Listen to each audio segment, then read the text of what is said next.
thank you for joining us today on this very interesting conversation with a person who really does not need any introduction. The filmmaker, a person who is Padma Shri, chairman of the Film and Television Institute of India. But these are just, some tags. But Shekhar Kapur, thank you for being here with us and really discussing and sharing, your thoughts and views as we move from India at 75 to India at 100.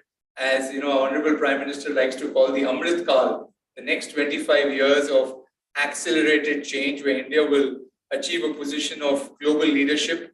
Really, what is it that's going to get us there? And how can we really strengthen India's role in the world through our creative industry, especially media, entertainment, something that is, you have lived with, you have championed and actually shaped, not only for India, but pretty much, for the world, right? And I want to keep this conversation, Shekhar, very free-flowing. Want to really try and tap into that brilliant mind that you have that can imagine so many things in movies. Can we really imagine, that beauty, that beautiful India that, aligns with all stakeholders in society? I think we cannot really think of an India which is not inclusive, which does not, bring everyone together. So maybe we can start with the fact that, like, when you dream of India, or if you were to, take a lens and go 25 years from today and 2047, what's the dream of India? If you were to complete the thing, I have a dream that in India at 2047, India will. How would you complete that state? I think it's not just a dream, but it's a very, very achievable dream. And in 25 years from now, I see India as one of the world's biggest influence economies. I'll tell you what I mean by that. Ultimately, what drives an economy, what drives the world, what drives business is the creative economy. Does the business economy come first or the creative economy come first? I believe it's a creative economy. I'll give you an example. When I was in university, I wanted to buy jeans, Levi's. I wanted to go to study, Harvard. I wanted to see movies, American. So the American creative industry was completely, in the land of dosas and sambars and chole and jalebis, we were consuming hot dogs and hamburgers. What happened? What happened was that the creative industry in the US drove it and influenced our minds. Now, the balance is shifting, and that's what we have to take advantage of, and we are poised to do that. What we are poised to do is make India the world's greatest influence economy. And there's so many reasons why we are poised to do that. One of the reasons is we have a jack-in-the-box effect of our very, very young, restless, aspirational population. We don't give them enough credit, But if you look at when, I know that TikTok's banned now, but when it first came, it was all Indian. Facebook's biggest use is Indian. And you think, hang on, these are not technologies that the boy in the village or the young girl in the village actually is used to. But no, how soon did they adapt to it? Quickly, because of their sense of restlessness and their sense of wanting to go out. What we need to do is give them the tools and the facilities to become the great influencers. And once India becomes the influence economy, we need in India to actually encourage and take us forward.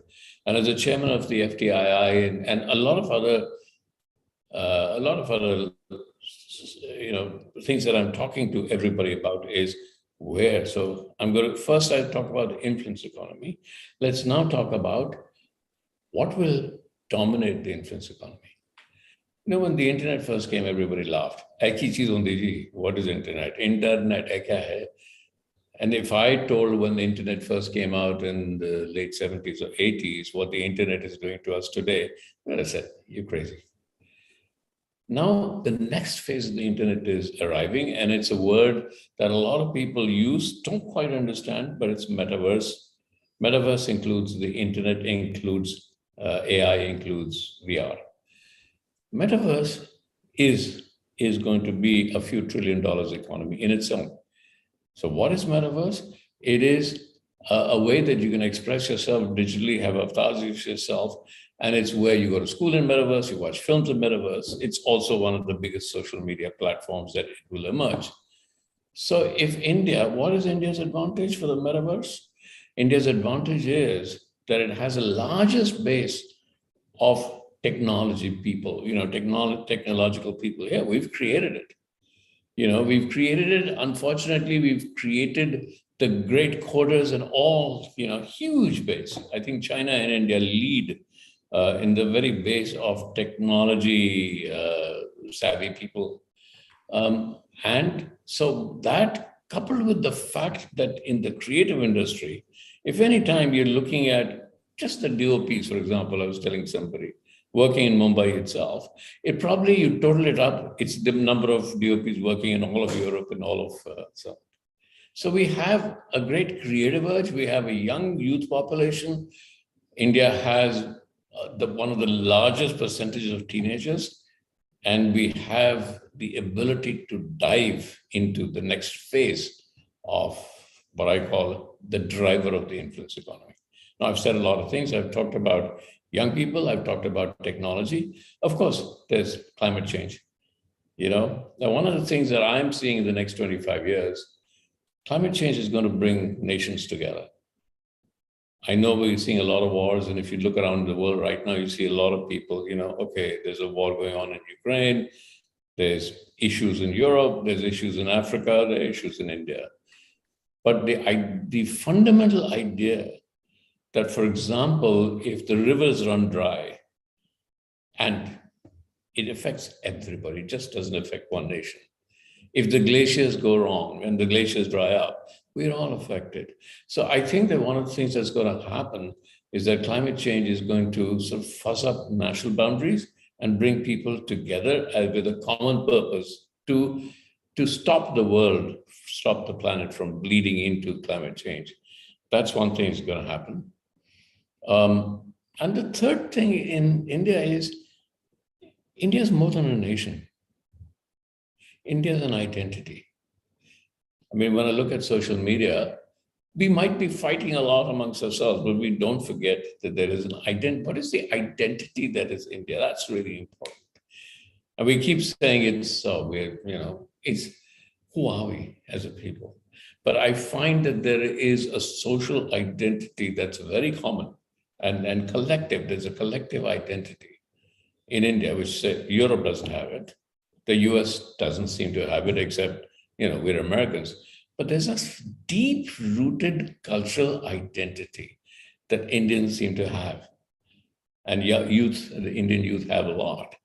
Now, there are little places where you have so much conflict, but the identity is very strong.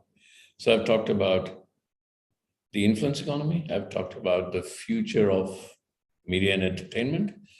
And I've talked about technology, and I've talked about climate change and identity. Of course, the great advantage is that India has scale.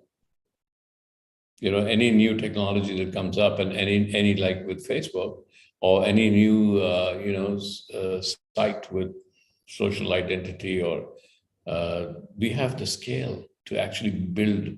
So we need to get into the next 25 years, we need to get back into scale and drive our economy. I think that the media and entertainment business, through that sector, M&E sector that we call, through metaverse and changes that are about to happen now, if we get to now, we could add $1 trillion to our economy. That's where I think we're headed. And that's where I think that the rise of India really lies. So beautifully articulated.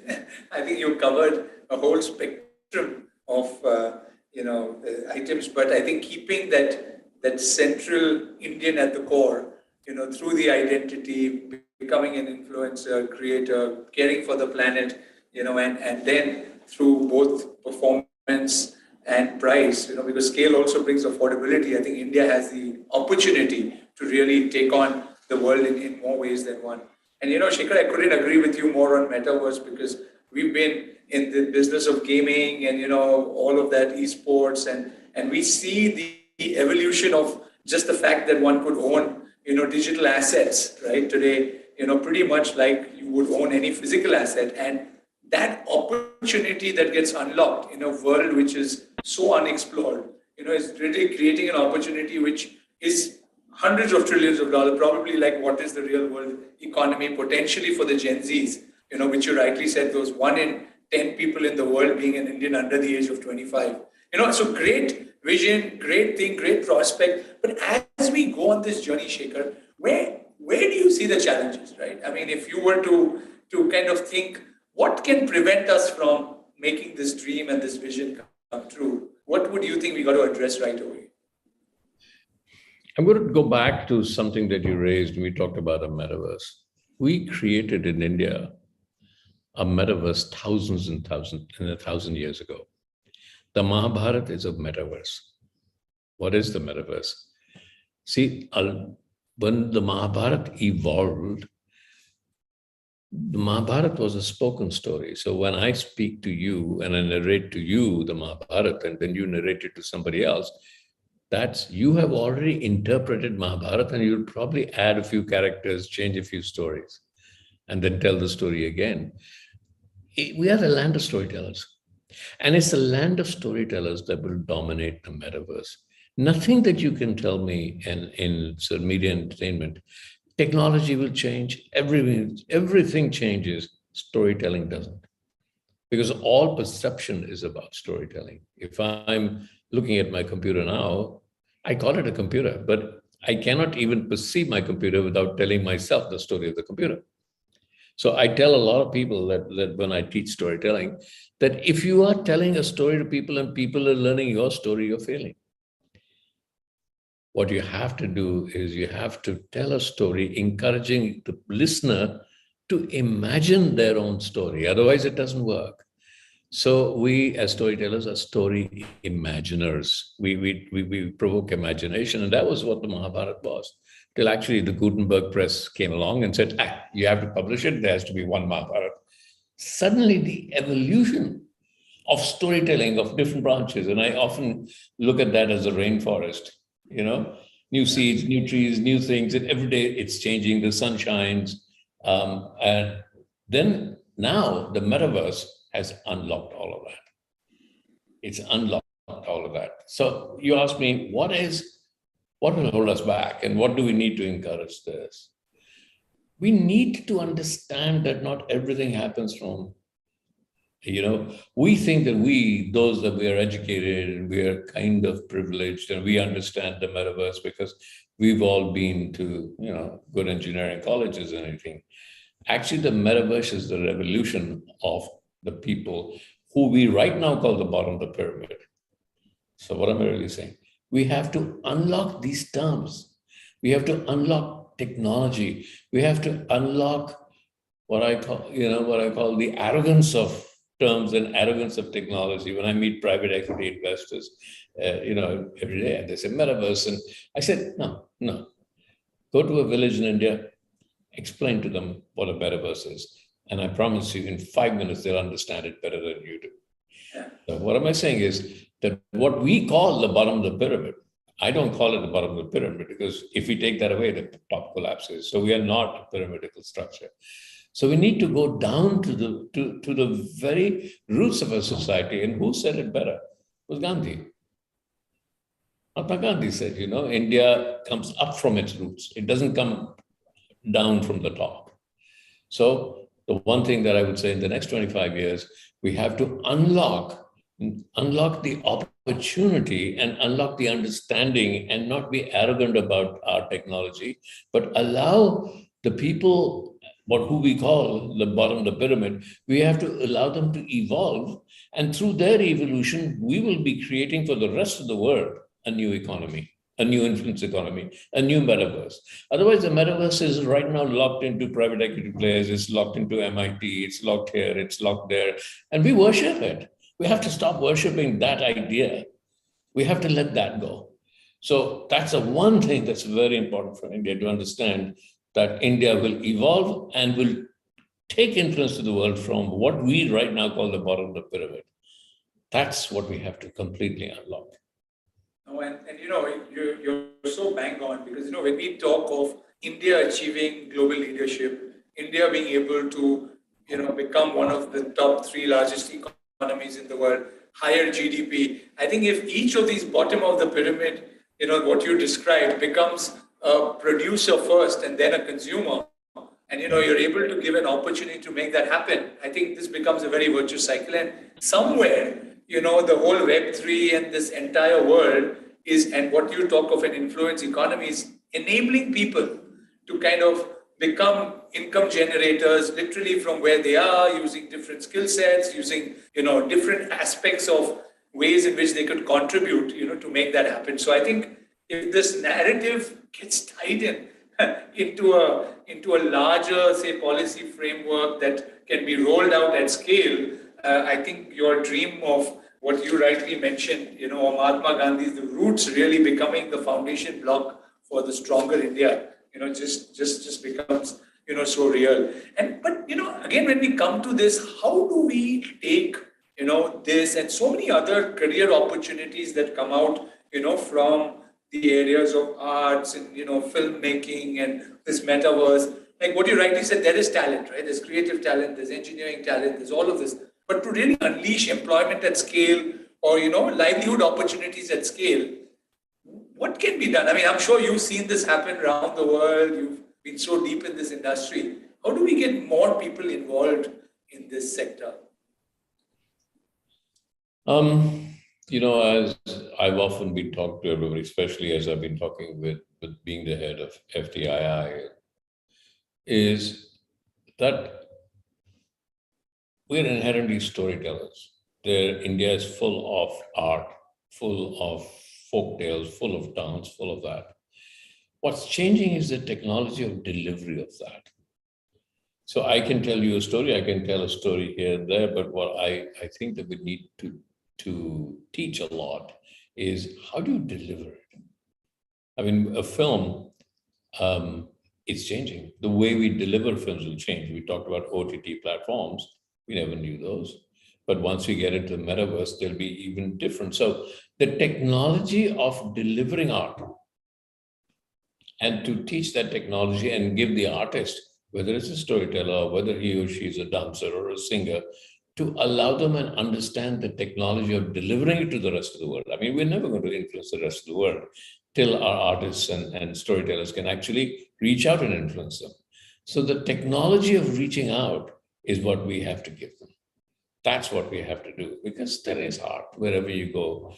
There's folk art, there's folk dancing, there's storytelling everywhere. What we need is the technology, because technology shifts. I mean, every time you look back, you realize your technology has changed. Every time you look back, it's moving at such a fast pace. So we need to understand that technology and give that technology to all our arts and all our artists, so they can actually, when you said create careers, there's no career unless you can actually deliver it, show it to people, send it to people. And that again is going to be something huge in metaverse.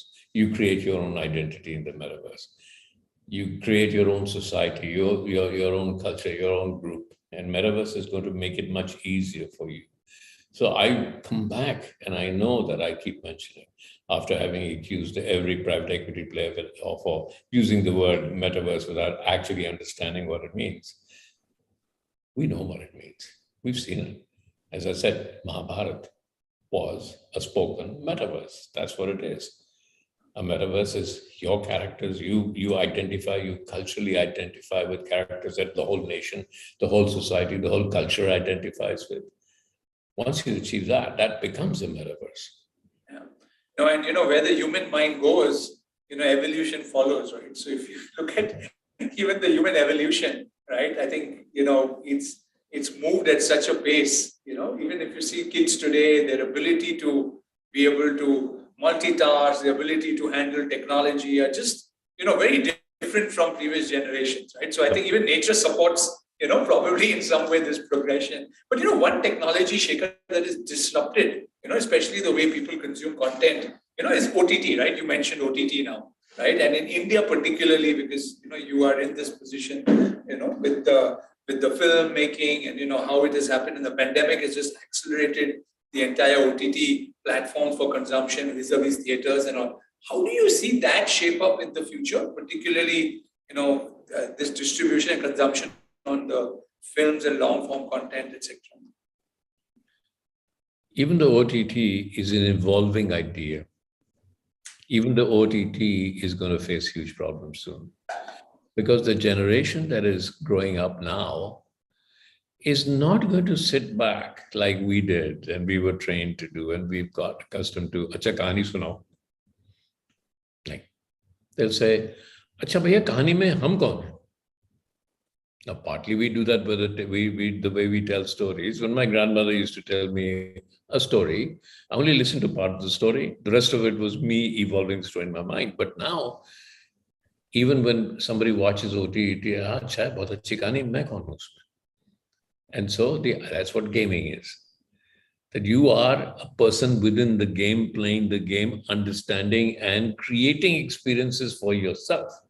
You're not waiting for the storyteller to create your own experiences. You are saying, no, I want that experience. Now, people have said different OTTs, you can have multiple endings, but that is just the beginning. So where OTT has to go now is to embrace the idea of gaming. So that, let me tell you how. Let's say I'm making an OTT on Mahabharata, even it's Mahabharata, okay? And there's a series on Mahabharata. What am I? I create an image, right? What I need to do is allow that image and I give it over to people watching it. Here, take the image. Now create your own image. Create your own characters from what I've given you. Provided you open it free to other people. So you create this free platform. And so that's the next evolution. It's storytelling, OTT combined with gaming engines, allowing the consumer or the kid who's sitting out the other, I will do that with this character, and then I will put it up. Give you an example. But so I was talking to legal experts who said, "Bhaiya, tum kaise paise banaoge? Aapko to IP chala gaya." So that's the next thing we have to. We have to reformulate what I mean by intellectual property. मैं तो यार अक्सर कहता हूँ that if Einstein had put intellectual property on his equations, there'd be our physics will be way behind. Who put intellectual property on Bible? There would be no Christianity. We didn't ever say, wow, whose intellectual property is Mahabharata? So I said, look, can you give me IP for 15 minutes for my first seed? Because if I am right in understanding where the metaverse is going, it will proliferate so fast because everybody, and with this huge population and a huge, the young people in India, they go, it go. Before you realize it, people would have adapted it. Again, I go back. Kitne log Mahabharata sunate honge? I keep going back to that example. When Mahabharata was being born, millions of people must be talking to each other. Usne ye kaha, phir wo kahani badalti rahi, apni kahani hoti rahi. That's the head of where we're heading for metaverse. In that heading of the metaverse, the nation that will dominate is the nation that loves storytelling. What we need to do to our nation is in the metaverse is allow them the technology, give them the technology. So coming back to your fundamental ask is, we are a nation of artists. How do we encourage and how do we give power to the artists? What is the power of the artists? You're not giving power by making their art better. They are artists. We give them the power of reaching people, reaching the world with their art, with their dance, with the music. And, some musicians in India already have understood that, and they are reaching out. Indian films need to reach out a little bit more than they already do because we still actually just reach out to the Indian diaspora. Why is it that Marvel has these huge films that do so well in 5-6 languages in India? Why do we not have our films doing $1 billion overseas? And we will, because the game is changing. The game is no longer theatrical box office or how much the OTT platform, how much it reaches. The game is metaverse. where everybody is intermingled. Everything becomes one fluid. Just a rainforest, I'll give you an example. Peड़ उगता है, right? There's a tree that grows and suddenly there's a parasite, it's a creeper, right? And the creeper grows around the tree, goes around the tree, goes to the top of the tree, and it takes all the sun of the tree. अब बेचारा पेड़ क्या करे, right? But the creeper knows that if it kills the tree, the creeper will fall also. So there's a symbiotic relationship. And if you just take this theory of the rainforest, you'll understand how that symbiotic relationship of the rainforest relates to the coming symbiotic relationships of the metaverse. I think the interconnectedness, what you're talking of, right, Yeah. at every level, is so critical, in true progress, if we want to see. And I think, where you started out also, there are some issues that the world has to come together for to make it happen, right, across all stakeholders, climate change, and I think creative industry, metaverse will also play a very significant role there, because it's when one understands the stories, the way to make that happen. Like your rainforest was such an inspiring example, right? I think all of that, will start falling into place. But Shekhar, you raised this one point about Indian movies, right? And how we will now become, where I think we have about 1,500 movies a year. We do in India, 3 or 4 made it to the Oscars. I think you said, we don't get films that really become large global hits, right? And you are one person who's worked globally across the world. You've seen that, right? What's your message there, right? How do we make that filmmaking particularly, rise? I know in the metaverse and in that it will still happen, but if I were to take the traditional film industry, what's your take on that over the next, again, 25 years? The issue with Indian filmmaking is that it's always had a very strong home market. And we talk about the Indian film industry, yaar, gaane hai, aise hain, the world outside doesn't quite enjoy our form of filmmaking. I was at Cannes, they said, yeah, you're over the top, you're over dramatic. And I said, hang on. What do you mean your films are not over the top, over dramatic? I just saw Maverick. Here's the difference. When you run out of a story, we have jets screaming across. You don't have that money running, so we have actors screaming. You know what I mean? So what they don't get is that Indian films came from a very fundamental folk art, the Nautanki. From the Nautanki, then there was a Parsi theater, and we adopted a Western style of telling stories, the Western technology, but kept to our folk art, which is why Indian films are so strong in India. Now, that's our folk art, it's not their folk art. But here's what's happening, is that you said Oscars. How relevant will the Oscars be? मैं आज पूछता हूँ आपसे, which film just won the Oscar last year? याद नहीं. People don't remember. Who was the director? No, they remember a Korean director. Right? वो तो Korean था ना? Because that's different. So one of the things that Indian films, it's going to be like a drawbridge. The world will understand our filmmaking. World will understand our storytelling. We'll understand how to weave our stories and our editing patterns and production design in a way that they get it. Has there been a nation that's done it? Yeah, Korea. I did notice that there was that one year when Squid Games was the #1 show in the world. It was in Korean. Look at it again, see how melodramatic the acting is, much more melodramatic than our films. And The Legend of Shang-Chi was the biggest film that year. Why am I mentioning these two films? Other than one white character in Legend of Shang-Chi, who was more like our BS boss character, there was no other white man. So what is happening in the world and where our Indian films will go? Because we can say, humko Oscar nahi milta. We are a different art. And they judge Oscars from a different art. Right? So here's what's happening. Asian storytelling, and that's why I use Korea, and I'll use Korea a little bit, Asian storytelling is different. Asian storytelling is circular. At the end of the story and everything, 1,000 more questions arrive. There are no conclusions. Mahabharat में कहाँ conclusion है? एक कहानी खत्म होती है, 10 और शुरू हो जाती हैं.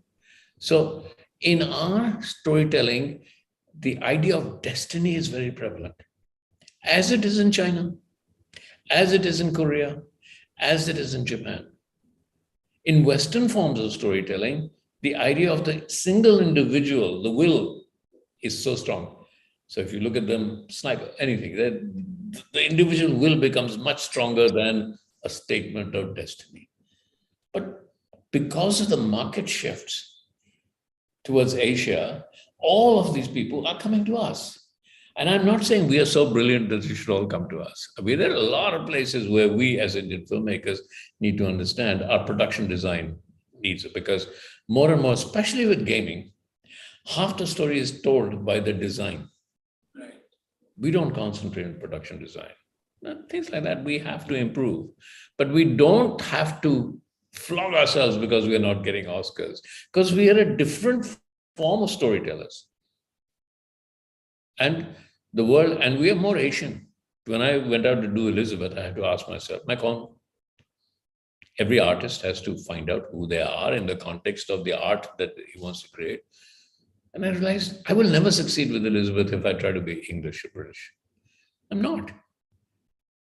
And if I'm suddenly very Indian, then people won't understand. I'm Asian. I understand Asian. And I said, okay, yes, Elizabeth was a very melodramatic film. But it was Asian in nature. And now I think there's a lot of move towards Asian. And let's look at the nations that have succeeded in that. Small nation called Korea. Japanese manga stories. They're so mythic. At Cannes, I had a big argument. They said, you're so melodramatic. I said, no, we're not. We're mythic. We're mythic people. We have mythic emotions, and therefore we express ourselves mythically. You say we express ourselves melodramatically. No, we express ourselves mythically, because to us, being born is a mythic event. Dying is a mythic event. When you guys go to a funeral, you all sit there trying very hard not to cry. When we have a funeral, and if people are not crying, we call Rodalis to make everybody cry. Because we understand that as a mythic event. We understand getting married as a mythic event. You just look at our love stories and their love stories. We understand falling in love as it's Ghana, everything. Why do we go after the tulip fields? Because we believe that falling in love is a mythic event. So there's this other thing. So I'm not very sure that we should whip ourselves कि हमको Oscar नहीं मिली. कोई बात नहीं. हम तो अपना art बना रहे हैं. And I'm not using that as an excuse to make bad cinema. No. I'm just saying our cinema evolved from Nautanki, fundamental storytelling of even, the Nautanki groups used to go to villages. Unka ye tha na? They used to take people from the village, and then they would dance a little bit. Then there would be some comedy. That's the folk art form that we adapted to. No, and the scale that we get in India, we do get it. It's only that we don't get that revenue, because the price that people pay to watch a film, in India compared to the rest of the world is also such a, big. But with this power moving to Asia, like what you rightly said, I think this whole mythic aspect in the global, film industry or whatever will probably change, right? Because I think, as you rightly pointed out, so many examples of Asian success now beginning to reflect, in those areas. You won your first award, since you talked of Elizabeth with Masoom, I believe, when, a critic, it was like half of the journey of India at 75, right?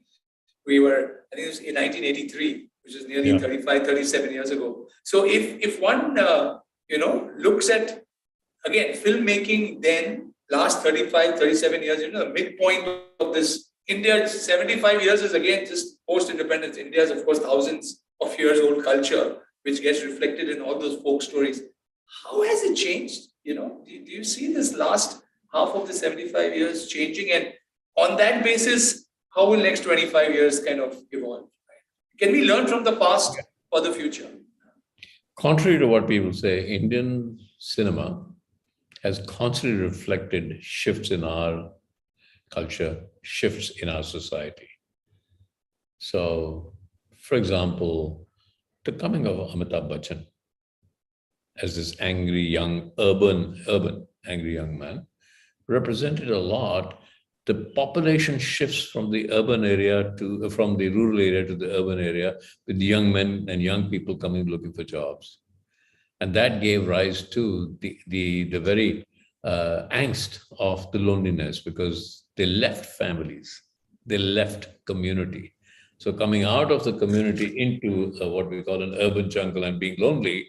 So it was not just the angry man, it was the angry, lonely young man's experience that Amitabh Bachchan suddenly caught on to, and the writer Salim Javed caught on to. So that's just an example. So then suddenly, for example, then we went through a phase with the Karan, Karan and a lot of other Karan Johar and everybody. They caught on to the aspirational India. Suddenly, through videos and through various other means, the young Indian was suddenly aspiring to be international. And then you suddenly saw all the heroes and the heroines were coming from London.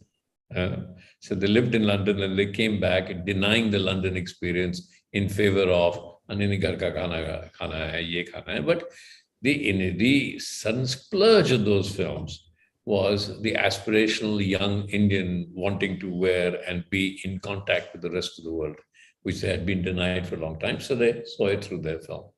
So I'm just taking two examples, but if you go back, there was this time when Dharmendra when there was, Nehru launched the whole, the new irrigation and the great agricultural revolution. The hero was always a doctor or an engineer or making dams and things like that. But that was the first splurge of the pride in independent India. So they've always followed. So what will the next phase be? I think the next phase will be much more international. The next phase will be an integrated international India, pulling storytelling towards itself and relying and taking out.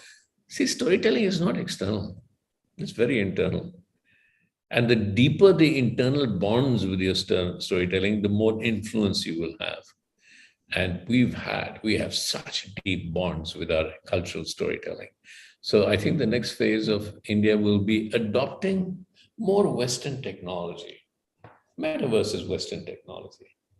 Adopting better production design, adopting world standards. And then as we, as Indian filmmakers, go out to the rest of the world, then there will be a time, 25 years, definitely, when the world will be looking at us here, inka production design bahut acha hai. When I go out in urban India today, sometimes, and I think, the aesthetics of architecture in Kerala, for example, so beautiful. And then I suddenly come across a house that was built recently by people who suddenly just got a lot of money, and it's so contradictory to the aesthetics of architecture. The aesthetics of our urban area before our urban area suddenly got so crowded and congested. We have a fundamental basic aesthetic that is deeply rooted in us, and that's what design is. Design is an aesthetic. And in the desire to be Western sometimes, or to adapt to the West, we forget our own aesthetic design. I'm getting very deep-rooted and very complex here. No, but it is so true, right? I mean, that depth is what really keeps India and will keep us, at the core of what we stand for, right? As we move forward, I still go back to that word identity that you used. Will continue to define and shape, not only what Indians will represent, but what hopefully the future of the world will recognize, as India regaining probably its lost glory. At some point, we did 35% of global trade went out of India at one point. I think, the influence of the Indian on the world was so large and so impactful. We're seeing that, right, Shekhar? You see it in technology, you see it in CEOs of some of the world's largest companies. We're seeing it in business, we're seeing it in art.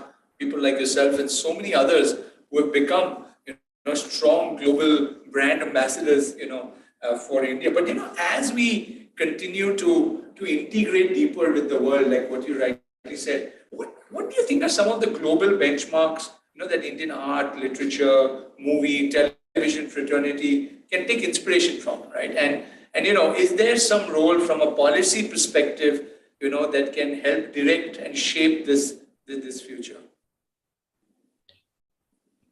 I've already said that actually the policy should be to give power back to people. But the policy, we then need to understand what happened. Why is India, for all its huge technological base of people that understood technology, why didn't we build Google in India? Why not? Why didn't we have Skype in India? Why didn't we have Apple in India when we know we have the market? We know we have the base, the technology base. I think in the policy perspective, we just need to look at the future. And certainly in my sector, I'm saying, really encourage, let's look at the metaverse and plan for it. And the plan is to create in India, when we talk about this huge number of startups that are coming up, and India is a startup capital. Every time I talk to people, India is the startup capital. There is more, everybody, for all the India, but they all go back to India to invest because there is no other investment destination that you can think of right now. So if we can concentrate and encourage startups, the problem is sometimes that the equity players in startups are these huge companies, all Western minds. We need much more Indian minds and Indian mindsets. That's why I keep mentioning Mahabharat. I said that we need more Indian mindsets in our startups that understand what our culture really is and then create from there. It's not enough just to say, oh, I will create something that, food delivery, all very relevant, but let's go deep into the culture and then build startups on there. So policies that will encourage startups on the village level. Policies that will allow us the technology to be built within India and give people the access, our people the access to technology. And then the policy to understand that the M&E, the media and entertainment business in India, from India only, I'm not talking about the rest of the world, from India, the idea of the metaverse and media and entertainment business in the next 25 years could exceed $1 trillion. It can. I can see it, the writings on the wall. So whatever policies we can do to encourage that and allow, not saying teach, I'm saying allow. That's a great thing in India. You have to allow learning. You have to allow education. I'm against this idea of, okay, chalo unko padhao. No, they're there. They're waiting and they know better than you. In a way, the new world, they know better than I do because their instinct goes there. My instincts is now a little, older. So policies that will allow this growth sector, this amazing village sector, what we call the lower, the bottom of the pyramid, to grow into metaverse. Because we don't think of that. We think metaverse is just okay, buddy company, I'm not naming the big companies that are talking about metaverse, but it's very grassroots. So I'm saying that our policy should go that way. Our policy also, in terms of these new things, invest much more money in research. Much more money in research in these areas. I mean, look at us. Can we do it? Look what we've done with our space technology. Look what we did with our Mars. At one, we're doing things at 100 the cost and showing the world what to do. We have that. And so more research, that's it. If, as a policy, I would say more research institutes, and even if FTII and gaming and everything, let's set up research institutes. Let's set up where, people, and then place the research institutes, not just in Mumbai, but let them reach out to every part of India, like Gandhiji used to say, and say, okay, we reach out, come and create, come and create. I'm sounding like a bit of a patriot with a political speech right now, but not. Come create together. Let's co-create. Yeah. That's the, you said even education, people don't want to be just told what to do. They want to be part of the process that helps them, develop what they should be also working on. I think that sentiment is such a powerful one. Yeah, sometimes, when we adopt very Western ideas of education, we forget that in the traditional Indian idea of education, we've forgotten that there was not just knowledge, there was knowledge plus wisdom. Because wisdom is like, let me take a seed, I'll break the seed apart and I'll show you the components of the seed. What we don't teach is the seed, unless it's a whole together, it has no wisdom, can't create a tree. It's only the wisdom of the whole that can create a tree. What is that wisdom of the whole? What we've done through our Western education is created education into little silos. Chemical ho, chemical engineering mein, ye karte ho, aap wo karte ho.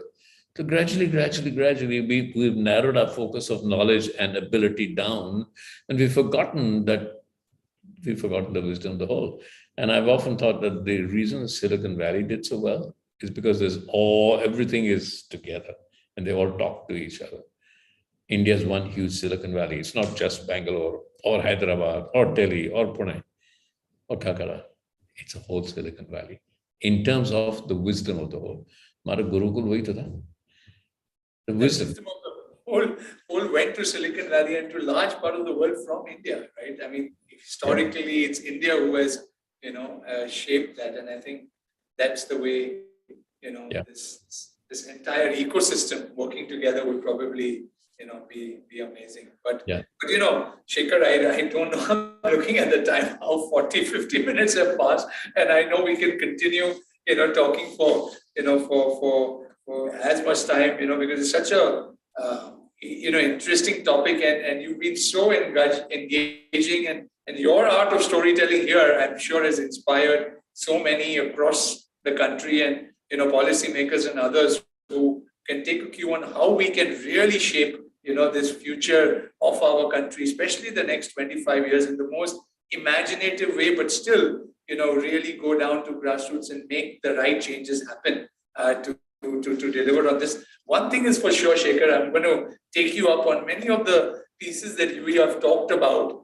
as this journey between industry, what you rightly said, media fraternity, in research institutes, policy makers, we all need to, as an ecosystem as a whole, really, come together, understand, what's the right thing for us to do, and then move society, to kind of deliver an action upon that. I think that's one, big part. And we know the role that, media, films play in shaping that society. You talked of, films being representative of the times. And I, just on that point, you talked of Amitabh Bachchan. I know there are 7 crore people by the name Amit in India today. We did some survey. And a lot of them are all in that same generation when Amitabh became a superstar. Right? So even for us to name people, because those are the role models that, we take. So media has such a powerful role on shaping even the future of the way people think. So I'm going to take you up